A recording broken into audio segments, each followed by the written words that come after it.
this is, at first I want to translate the line and see it in its context, because it's hard to learn a mimer based on a verse that you don't really know what it is or what's going on. So first of all, in Mishlei, basically wisdom is talking for like a while in this particular verse. And basically it's kind of amazing like deposition of wisdom, explaining how Hashem made me the beginning of his way, before his deeds of yore, I've reigned for all time, from the beginning, from the end. Like, in other words, like wisdom is speaking, as it were, and wisdom is really Torah, right? In other words, in the sort of the translation, I am wisdom, I dwell in cleverness, and it's a whole like essay from wisdom, but wisdom is another way of saying Torah. And so when it gets to the sort of end of this statement of wisdom, it says the following, and that's where our verse comes in. It says, V'yeh etzlo amon, right? Which means I was his nursling. The word, oh, nice, David, you made it. Yes, sir. What's Mishlei? Mishlei is one of the books of the Tanakh, Proverbs, I believe, the translation. But Mishlei, we always talk about, it comes to the word mashal. It's like Shlomo Melech, remember he said 3,000 mashalim for every, yeah. So this is the book of Mishlei, written by the wisest man in the world. Okay, so the Torah is actually the one speaking. And so it says, I will be by him Amon. The translation is his nursling, which basically means, someone who's being grown up in his house. In other words, like who's nursing you, take care of you. But yet etzlo Amon, the Torah is basically saying, I was by him, sort of like grew up in the house of Hashem, like inside of Hashem. So this is referring to, this verse is going to delineate 1, 2, 3, 4, 5, 6 levels of basically the Torah's descent through the world. And it starts off by explaining how Chokhmah and Torah has its different place from the highest peaks all the way down into the world. So it starts off by saying, I was by him Amon, Ve'yeh sha'ashuim yom yom. I was his delight, his daily delight, which is basically, I'm going to just kind of borrow on some upcoming Maimarim to explain like slowly the descent of what's going on here. So I was by him Amon means to say that by him, which means like up inside of Hashem himself is the source of the Torah, which is usually going on the Indian of Keser. It's like the Torah inside of Keser. Then when it says I'm going to be his Sha'ashuim, you don't have these words in front of you, but that's why I'm reading it from the book here. Sha'ashuim yom yom, I will be his daily delight. Yom yom refers to Chokhmah and Bina. It's like coming on its way down. Misachekes lefanav bechol eis. Playing before him at all times, right? So basically the Torah is talking like I'm just like Hashem's joy thing, playing before him at all times.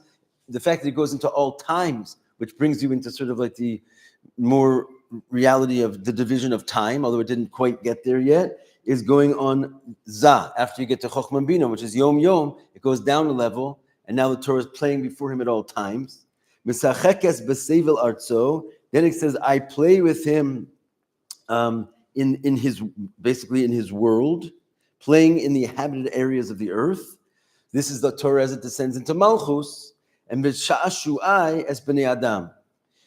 And then my delights are with the sons of man. This is the Torah as it actually comes from Malchus into the world and actually to enliven the world, the lowest level. That's why it says, Misachekes b'tevel artzo, the Aretz goes usually on Malchus, and then down when Malchus descends, it goes into the delights of man, which is already actually in the creation.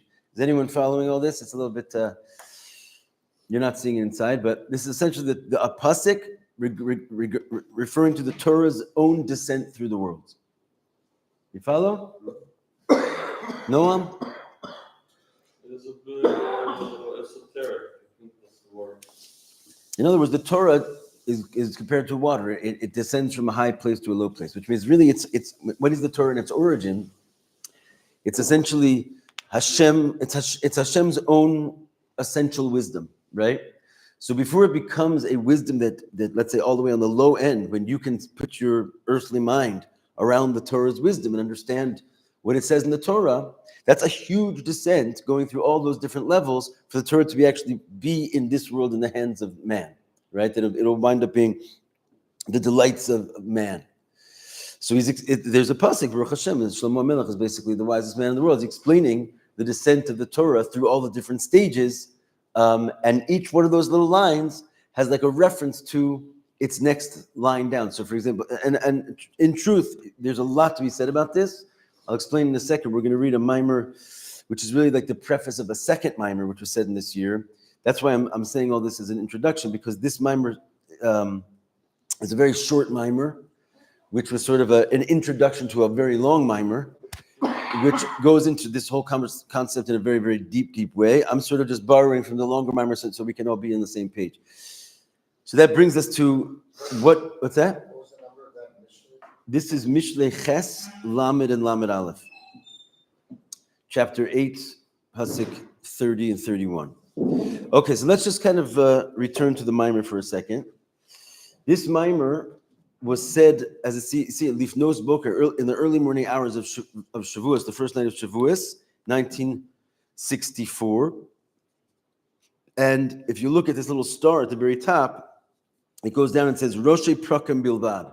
Roshei Prakim means like it's just sort of like chapter headings. Like in other words, this is a mimer which is not very well delineated by the Rabbi. He brings out a bunch of topics, and he leaves a lot to the listener and the reader to sort of weave them together and see how it all comes together. The reason I chose this mimer is because if you think about the calendar in front of us for a second, we only have a couple days before we're going to be completely like sideswiped with Shavuos, and then we have an off Shabbos and days, Friday in between. It's going to be basically just a couple days. So this is actually a quite short mimer, and I figured we might be able to get through it before Shavuos. So it's I'm just letting you. Sometimes the short ones are the hardest ones. That's why I'm just you come to a Tosafos. It's a little short one. You got to be careful. Those were the ones that have teeth on them. And again, the reason why it's difficult is because when they're longer, the Rebbe does the explaining for you. And in a mimer like this, you can't obviously tell exactly what he's trying to piece together. We have to sort of use our minds together and work it out. On that footnote. Bilbab means merely. It's merely Roshei Prakim. In other words, it's only like the basic tenets of the mimer, as opposed to the second mimer where it's a very long mimer and he develops the ideas much deeper. Okay, in any case, let's start it. So now we understand where the Rebbe is taking this pasuk from. Ve'yeh etzlo amon, which the Torah is saying, I will be by him, sort of like grew up in his house. Amon is like almost like someone who's taking care of little children, right? V'sha'ashuayis b'nei adam. And at the end of that whole string of statements, it says, I will be the delight of man. Mashmos HaKasuv, and the simple meaning of this verse, Shegam kasher HaTorah yarda v'nitna la'adam lamata, that even when the Torah came all the way plunging down and was given below to man, liyos sha'ashuayis b'nei adam, in order to then wind up being my delight is man. Harihi b'mailasa amisis, it still is on its same level, kefishu mitzaratzma, as it was in the very highest place. In other words, the fact that say I am by him, this amon, this highest level, like tucked into Hashem's essence, and then it comes in and explains how the Torah comes all the way down into becoming in man's hands. The implication is that it's not that it changes, so to speak, when it comes into man's hands. On the contrary, it retains the same status of being like inside of Hashem's essence, even when it's coming down and being given to man. Right. So even when it comes down, it stays in its original mile, its original greatness, which is vayeh etzlo amon etzlo daika. In other words, etzlo means by him. Even in our hands, it still has the same quality of being, so to speak, by him, and the same wondrous quality of being like one with Hashem. But we have to understand.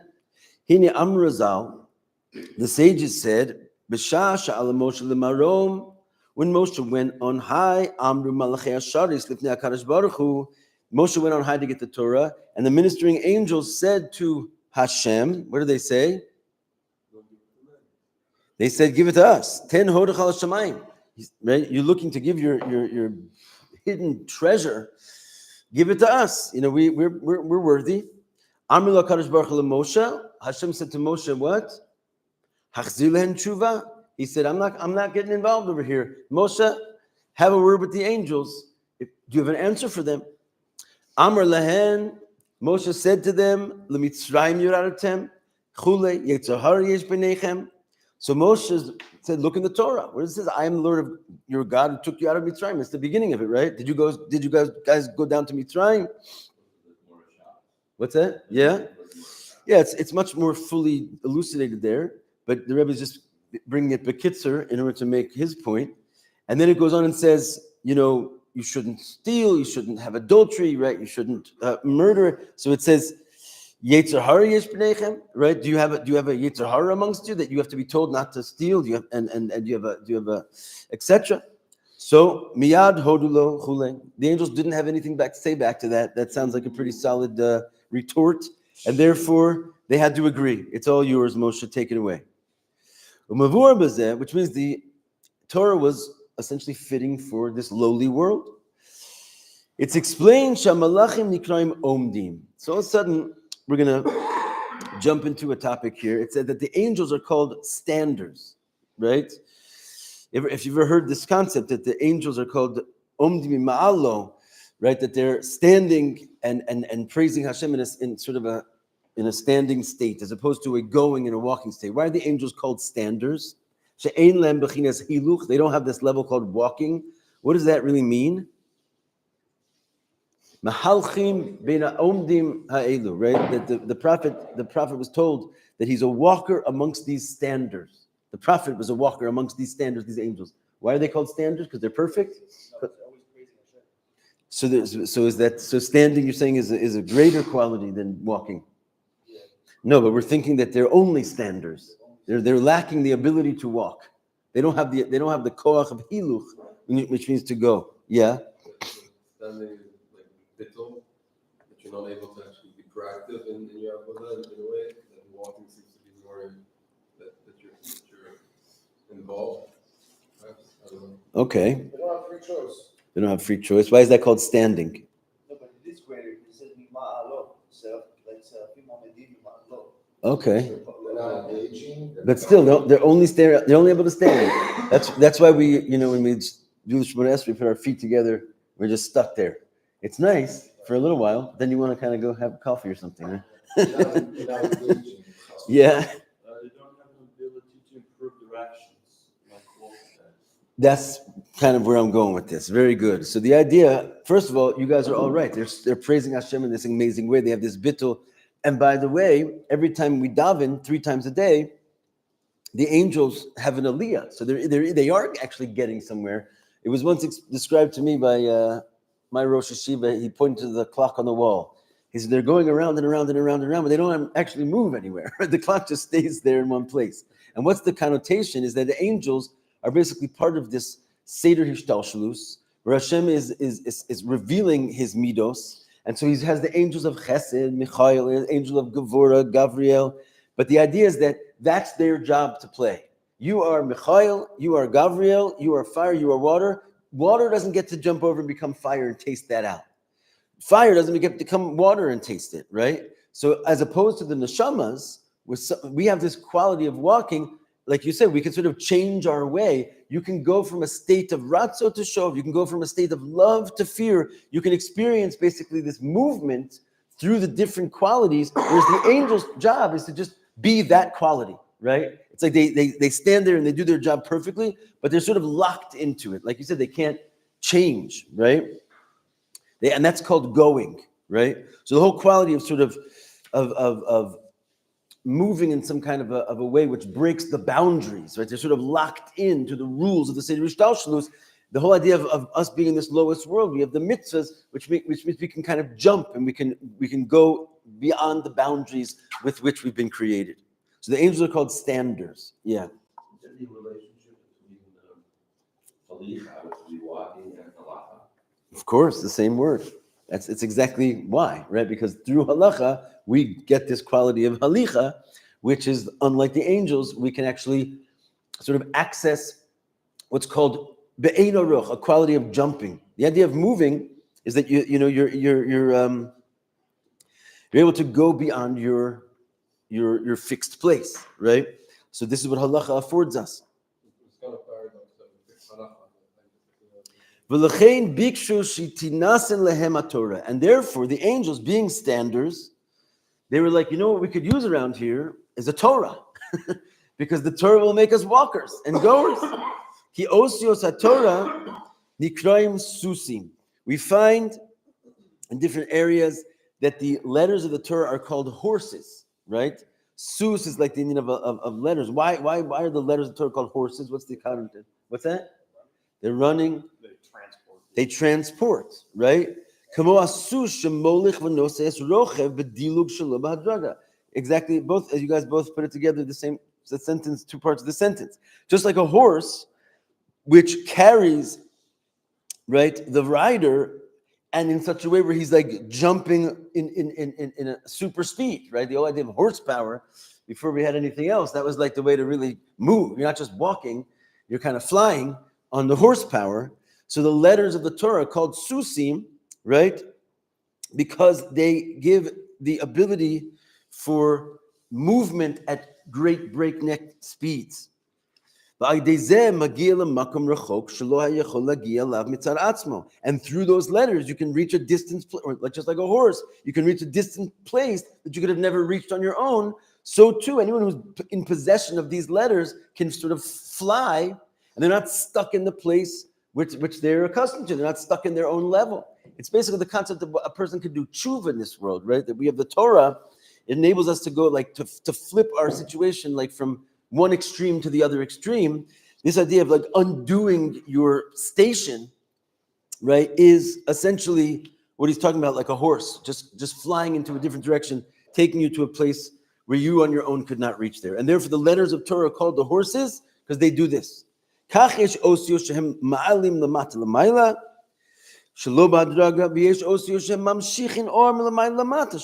and these horse letters work both in two directions, right? There's letters that take you from below to above, which is basically when we climb into these horse letters, they transport us to like infinite connection of high levels. That's what we're saying in the beginning of the Maimer, right?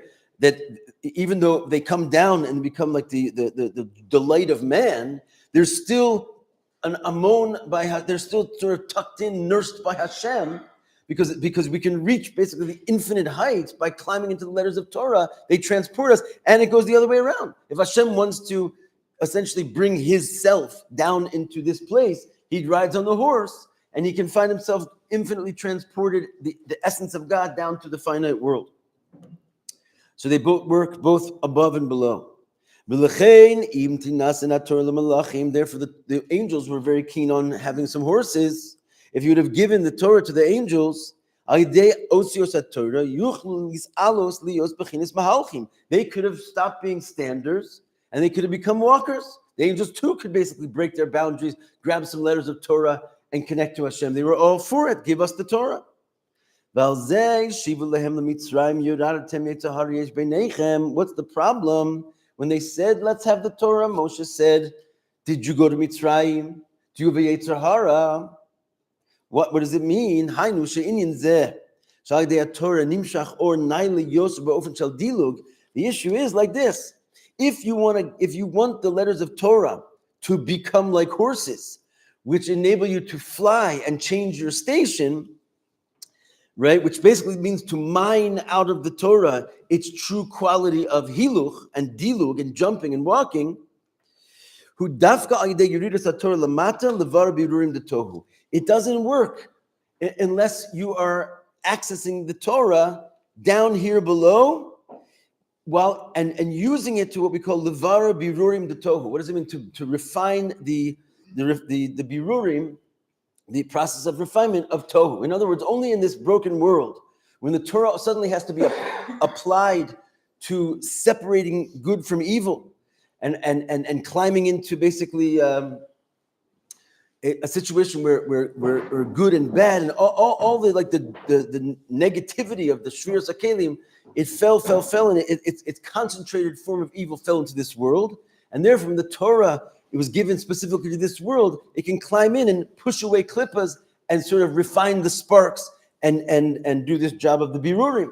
Only when the Torah is used in such a fashion do you pull out the real essence of the Torah, which makes it like a horse, and you can fly.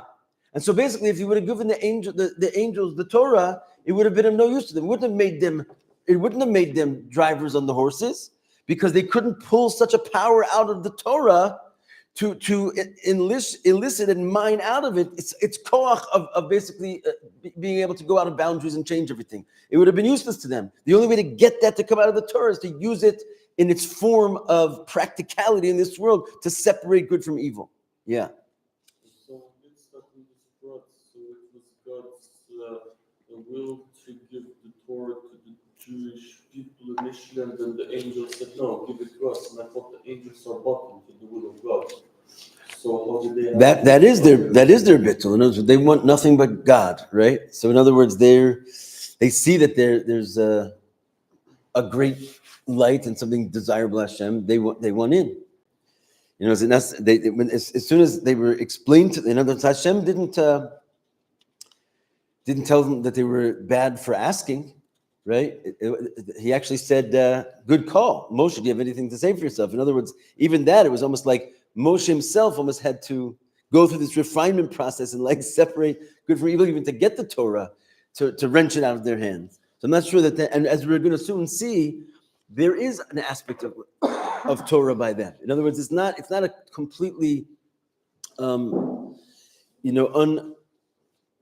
unanswered request. It's just that what they wanted was the power of halicha in the Torah, and that they had to come to realize it was they not available to them. Right? You have to only get it when it's mined out from the world below. Yeah. So when they're asking for Jews thought they can't go against God's will. God's will was for the Torah to do with the Jews. I'm trying to say, is this considered to be going against God's will? Especially when God enabled them to argue it out and see if they could win the argument. In other words, maybe the whole idea that God's will was revealed by the fact that Moshe was able to win this argument. What about Kabbalah, which is totally different from the action? Did the angels receive Kabbalah or Chassidus? So that wouldn't be one. The thing is that even if you're not, even Kabbalah, let's say, how did we get Kabbalah, right? Through like deep penetration into the revealed parts of the Torah. So just the whole idea of like the Kabbalah is called the oil of the Torah, the wine of the Torah. So how do you get wine and oil? You have to crush the grape, crush the olive. In other words, maybe you're not doing the avodah with the physical objects, but you're still doing like an aspect of toil. And on the contrary, the toil and the refinement which takes place in the deeper parts of the Torah is much greater, right? Because to find it, you have to dig much harder. In other words, put it like this: when you're going to, maybe it's true that when you're going to probe the depths of the poskim and the halacha, because it's nogea to maisa, right? In other words, when there's a rav and he has to give an actual answer to whether you can eat this chicken or not, there's this kind of yirat shamayim that kicks in, because he's not just learning theoretically. When you learn theoretically, you don't learn nearly as deeply as you're going to learn when you actually have to come up with an answer, because like this person's life depends on it. So all of a sudden you go and you look again. So that idea of like digging is what makes the Torah, is kind of refining through the Torah, sifting through the Torah and sifting through the Torah. So on one hand, that comes about because you're trying to give an answer to a person in the physical world about a certain shaila. But that notion of digging, you also have an answer. Why do we dig for Kabbalah? Because we want to know God, right? In other words, that's also a need that we have in this world to like answer our deepest questions. Okay, I can't eat the chicken, but does God have form? Does God not have form? Is there 10 spheres? Is there 11 spheres? In other words, I want to know him. And so you also have to dig even deeper in order to get these answers. There are practical answers to a person's questions in this world, even Kabbalah and so forth. Especially when you realize that they were mined out to produce answers to these questions. Okay, anyway, very good questions. So he says, The angels didn't have a shot at it, right? Because they don't refine the sparks of tohu. L'chein, harizeh shayach rak liYisrael. It's only relevant for the Jews. Sheyardu Mitzrayim, who did go to Mitzrayim, and they do have a Yetzer Hara. Masha ein ken l'malachim. Not so the angels. Lo toil nesinas haTorah. It's not going to help them. And here's the question: L'chora eich matim hayus ikur inyan haTorah levar birurim. And what we're saying here is, how is it really? What we're really saying is like the true essence of the Torah is when it's busy separating good from evil and being sort of like a practical instrument in the hands of man. How is that like the greatest quality of the Torah? We're busy saying that the true mile of the Torah is mitzad atzma, ba'ofen teve'ayeh etz lo amon. That it's what is the Torah really? It's like Hashem's essential wisdom, which is tucked into Him even before it gets revealed in Chochmah and Bina. It's like one with God. That's the Torah. It's completely beyond this creation. Its existence precedes even the thought of creation. That's the true value of Torah. That's Torah's essence. And what we're saying is, no, the angel can't have it because it's only relevant to digging out sparks in a lowly world. What does it have to do with this crazy world down here? Its true value is so much higher. Why are we saying that it's only relevant to be given to man? Because we live in a world where we have to use it as like sort of almost like a practical tool. It's so contrary to the nature of Torah, and yet the angels couldn't have the real Torah because they didn't use it as a practical tool. How does that go together? You follow? The question? Okay, that's the question. Yuvan behektim. To understand this, we have to preface klalus hafresh bein Torah lemitzvahs. This is really cool. This whole idea that he brings out here. You have to understand the general difference between Torah and mitzvahs. As many times you're going to talk about Torah and mitzvahs, there's always something new you can learn about it. He says, Hine mitzvahs hem ba'agbalas hazman va'makom. First of all, mitzvahs. Yoshua, you have one of these? Why don't you take one? You got to do the actual birurim. You need a piece of paper. Touch it with your hands. So he says, Yuvam behektim klal. What's the difference between Torah and mitzvahs? Mitzvahs are b'hagabala d'zman u'makom. They basically are defined by being limited by time and space. Like kamo mitzvahs, the sukkah, Pesach. Turning the page, Shem b'shivas mi'achag davka. Right? You can't do the mitzvah of sukkah right now. If you want to just pop outside and grab some schach, you can make a little hut, and it'd be shady. But it's not called a sukkah, and there's no mitzvah involved in it. Right? They're limited in time and space. Lo b'yom shlifneim v'shla'acharem klal. There's zero mitzvah of a sukkah the day before or the day after, right? The kain mitzvah is mezuzah, also the mezuzah. B'bayis shi'ador bo dafka. You can't have a mezuzah and do the mitzvah. Just put it in your pocket and carry it around with you.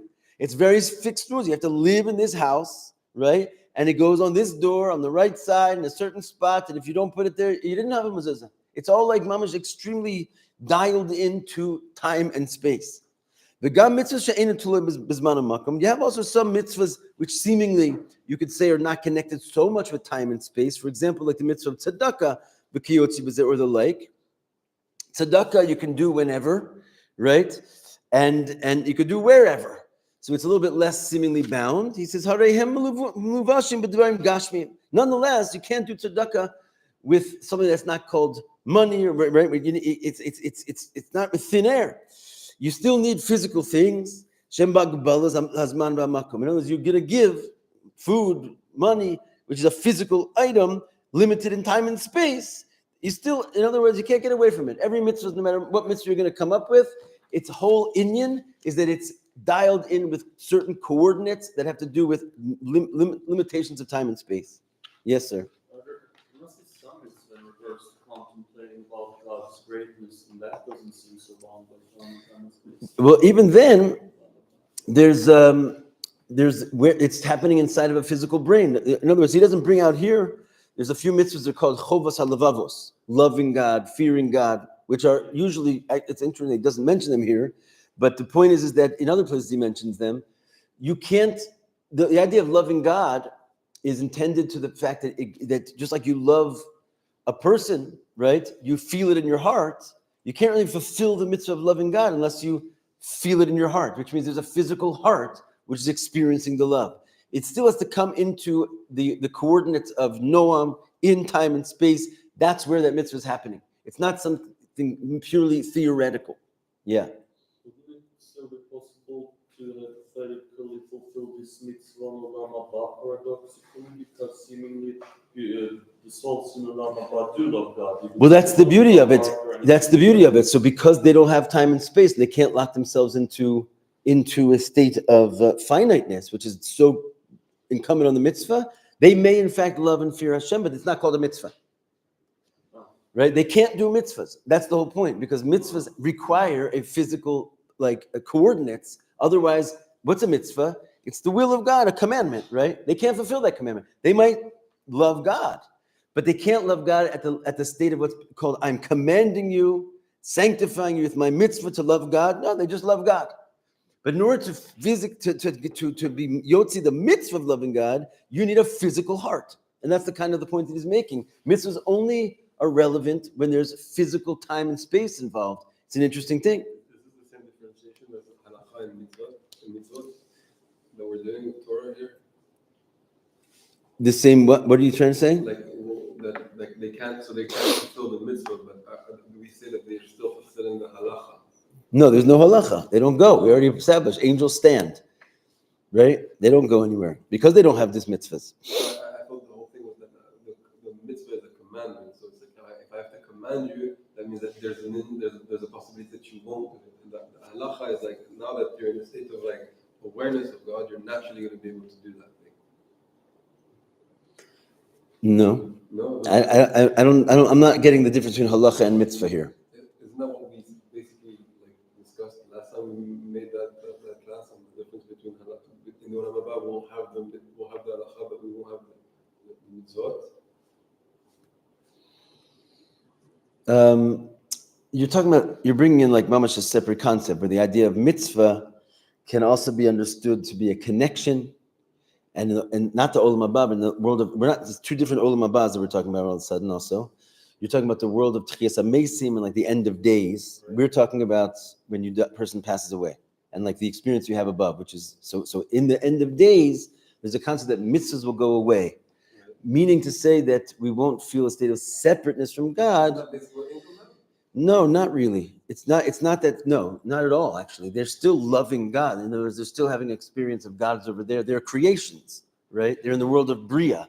So there's definitely a sense of separation that angels have. The point is that they can't connect to the essence of Hashem through mitzvah in order to sort of quench that notion of separation. Whereas we can, for some reason, right? Because for whatever reason, we're trying to figure that out right now. The only place to mine out the true essence of the Torah is in a place of total separation, where the mitzvahs then become applicable, and we can link into the highest levels of Torah. So anyway, the idea of mitzvahs is they're bound in time and space. Aval Torah, hi l'mayla mizman hamakom. If you think about it, Torah can be also called a mitzvah, so don't sort of confuse that. But let's just say the Indian of Torah learning is really, in a certain sense, defies time and space. Why? Mitzvah Talmud Torah, higam lilmod halacha she'enam nogas b'zman hazeh. You can still fulfill the mitzvah of Talmud Torah when you're learning about laws that have nothing to do with anything that's going on right now. Kamo the halachas of karbanos, right? You're not really engaging in something which is relevant to time and space. You're just learning Torah, but you're 100% fulfilling the mitzvah of Talmud Torah, even though you're dealing with something which is actually not taking place in time and space, right? It's not fulfillable in this world. Or it could be in the middle of Sukkot, and I could be learning the Torah and the laws of Pesach, or vice versa.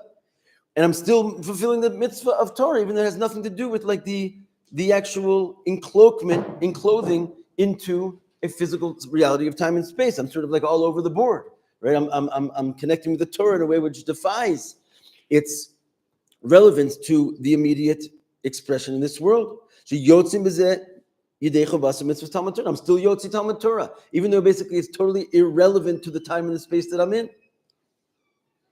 Va'inyan what's going on here?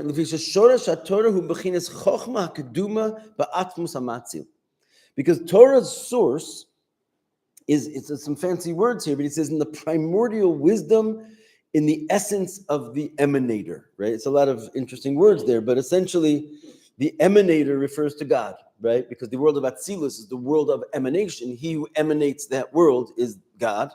And we're talking about the Atzmus Hamatzil, the essence of God. And what is Torah? It's the primordial wisdom within the essence of God. It's what I was trying to explain before in the first words of this mimer. Yeah, it's lo amon. I'm going to be by him. I sort of grew up in his house. I was nurtured and raised inside of him. There's a level of Torah before it exits Hashem and becomes like a Torah which comes out and on its own and gets revealed. Which is all those other stages of Torah that we mentioned in the beginning of class in the quote of Mishlei. The Torah sort of descends and can find itself in Chochmah and Bina, and then in Zah, and then in Malchus, and then the world. But when it's inside of its true source, is basically inside of the essence of the Matzil.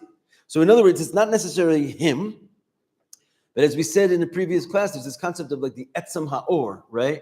That light can come out, but the source of light is inside of Hashem, and at that level, it's basically indistinguishable from the essence itself, because it's not something that's been separated from the essence. And so too the Torah, which is like letters and finite things, but when it's inside of Hashem, it becomes one with him entirely. It reminds me a little bit, Yoshua, you asked a question the other day in class about like how Hashem gets angry. Remember that? We spoke about this, and we started to explain that there's like sort of this gray area where Hashem gives himself attributes, right? But they're not really like worldly attributes. They're sort of like the theoretical system of what might be attributes later when he actually creates them. But when they're still inside of him, right? Hashem is eternal and doesn't change. Whereas anger, sad, happy, love, fear, they're all like changing things. And we seemingly attribute these properties to Hashem. How does it go together? He doesn't change.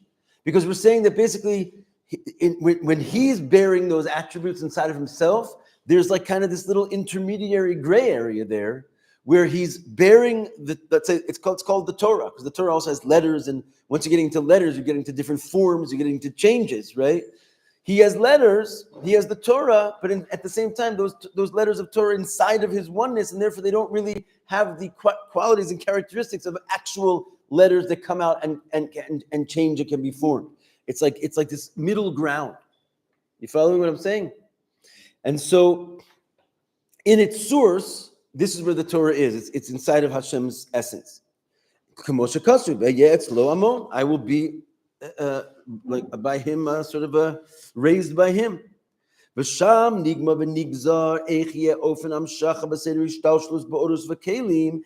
there at that light, he's not yet in.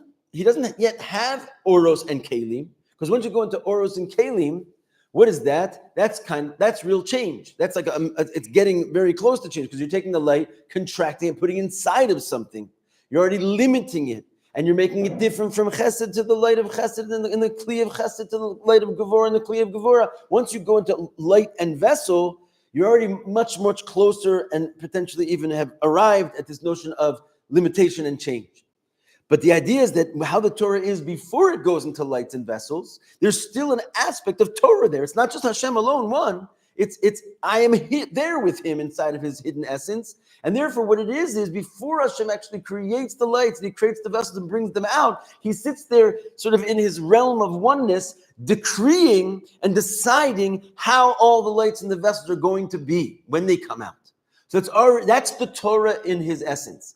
There's no distinctions, there's no real limitations, right? Because Hashem hasn't actually extended himself into going into any of those vessels yet, but he's already like sort of sorted out all the vessels and all the lights that are ever going to be while it's still in a state of oneness. And this is what he says here, Nigmar, he like sort of decides, v'nigzar, and decrees, how it's going to be, this manner of hamshacha, in the Seder Ishtalshlus, when it turns into Oros V'Kelim, V'zeu Inyan HaMitzvahs. And that's basically the idea of mitzvahs. That when the mitzvahs actually come out, right, Hem HaKelim Lamata, though they are the vessels down below, Shebehem Ba'al Yadam Nimshach Mizgal La'or. That through those, when you construct one of those mitzvahs, right? Then Hashem says, yes, that's what I've decreed earlier in my state of oneness in the Torah. Because what is the Torah? It's basically the instructions for how the mitzvahs are going to be. Even in our world, what is the difference between Torah and mitzvahs? The Torah is basically how you do the mitzvah, and the mitzvah is the actual building and the construction of the actual building of the mitzvah, right? So too, in the heavenly realms, right? Before there's even this concept of divine light sort of taking form and being able to be summoned into time and space, there's a discussion and a Torah, so to speak, an instruction of what the mitzvah would be. Just like Torah tells you what the mitzvahs are, the source of Torah inside of Hashem is like all the mitzvahs, before they've actually been commanded and turned into a thing called mitzvah, they're called Torah. So there's not that much difference between Torah and mitzvahs. It's just that mitzvahs is the actualization of their source in Torah, just like in our world, right? You look in the book of Torah, it tells you about the mitzvahs, but it's not mitzvahs. Mitzvahs is what happens when you build those things in real life, so to speak, having taken them from their home where they're all sort of sitting together in this book of Torah, 613 things that none of them actually have a form. So too, in the essence of Hashem, there's a level of divine light where the Torah has all the potential form, but only when he actually brings it out and reveals it does it become the vessel and the light which takes its actual form. Hainu shekach gazra chochma hakdumat shebamatzil, meaning to say this is what the original primordial chochma inside of the matzil, the emanator, decreed. Shekasher yeh ma'isa mitzvah ba'ofen kazeh dafka. What did he decree? He's sitting there like with himself, making up his mitzvahs, like what he wants his commandments to be. That if a person will do a certain deed in such and such a way, then what will happen is I will allow, right, infinite light to emanate and basically come from the emanator to the emanated things, to the world of emanation. Like this is how you get me to come out, right? But before he actually gets the light to come out, he sits there and decrees how my light will come out if they're going to do such and such a thing. And therefore, it's not really, it's in a different realm. It's in a realm of sort of beyond time and space, right? But the mitzvah is the same thing as it extends into time and space. And this is how it is by every little tiny individual detailed hamshacha, by every single mitzvah. Whether the tefillin are black and they're in boxes and there's 4 of them and there's square and all these like tiny little details of every mitzvah is basically Hashem sat there and decided what is going to take for the emanator to emanate. And this is why we explained before a mitzvah has to take place specifically in time and space. In other words, the whole Indian of actually constructing a mitzvah is that you can't have a black square box with 4 parshas in it if you're in a spiritual world, right? It doesn't work like that. You can't construct something so finite, and therefore you cannot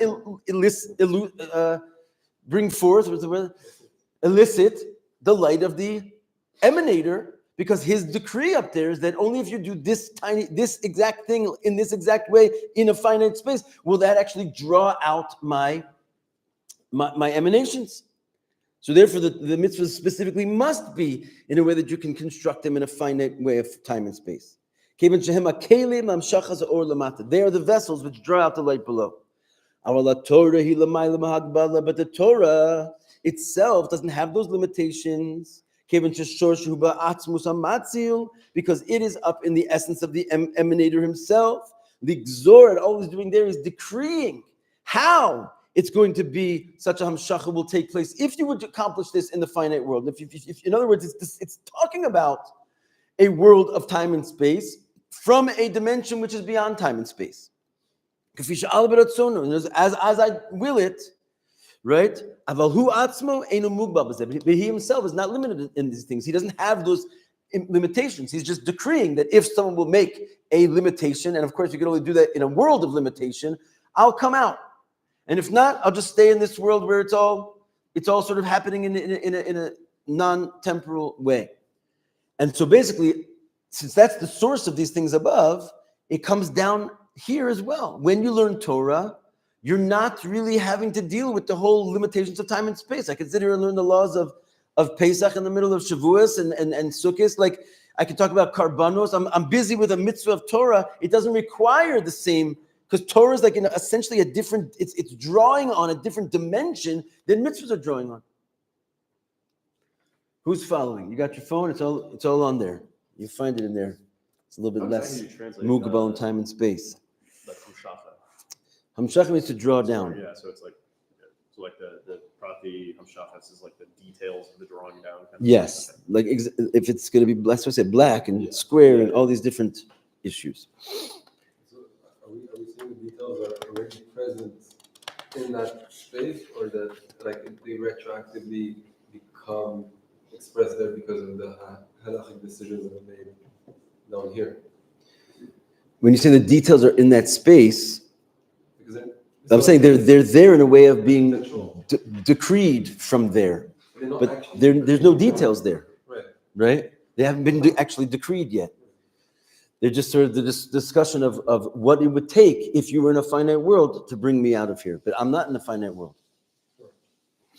It's not really like there's a discussion. It's just like every possible sack in potential, and then when someone actually makes it down here, it sort of grabs onto that energy and draws it through that potential. Right.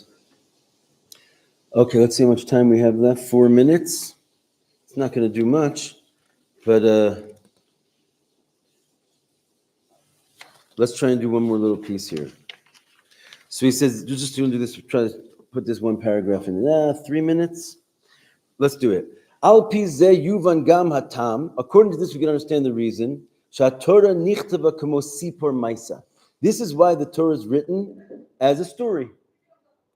Right? The Torah is written as a story. The Torah is not, in other words, written in a form that it's actually commanding you. It's telling you a story about commandments, right? But it's not a document which is basically God talking directly to you, right? He's telling a story, which is very interesting if you think about it. If what is the Torah? It's a book of commandments. So let it just be a book of commandments. Tell me the 600 things I have to do. Address me. It's not talking to you. It's God says to Moshe, do this. It's a storybook that's like sort of a step away from addressing us. Shekach hayam ma'aseh she'amar Hashem el Moshe. The story is basically, this is such a thing that God said to Moshe, like we said yesterday in the Farbrengen, kashlishi hamadaber. There's a narrator in the Torah, an unseen narrator. When it says God said to Moshe, saying, who's talking, right? The real God who's like saying the story is not one of the characters in the story. He's just telling you a story that's taking place. He's saying, he's telling in a story for him. He's not saying do this, do that. He's saying that in this story, you're not allowed to do this, and in this story, you're not allowed to do, it says you're not allowed to do this. The main point he's making is that it's not, the Torah is not addressing you directly by way of command. Even when it says, I am the Lord your God, you shall have no other gods before me, which sounds like a command.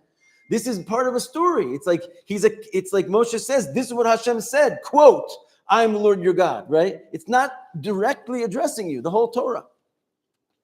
By Inyan Bezeh, what's going on there?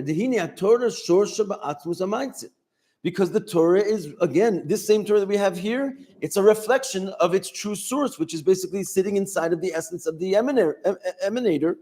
As it says, Eyeh etzlo amon, the Torah grew up in Hashem's house, right? It's like basically one with him. Umash nemar v'yedaber Hashem el Moshe, this is, it starts to speak. God said to Moshe, it's basically, it's like the story that's being told by the essence of Hashem inside of himself before it actually comes out.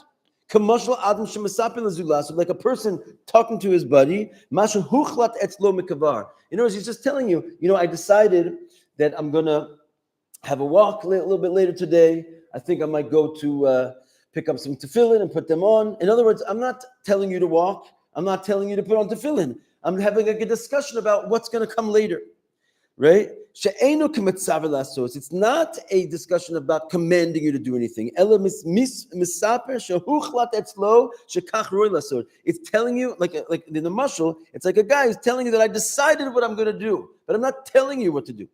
And he says, what's the example in the Nimshal? What is the Torah? The Torah is Bechinas Sipur Devarim Shel Atzmus HaMaitzel. It's just a story that basically is being told inside of Hashem. In other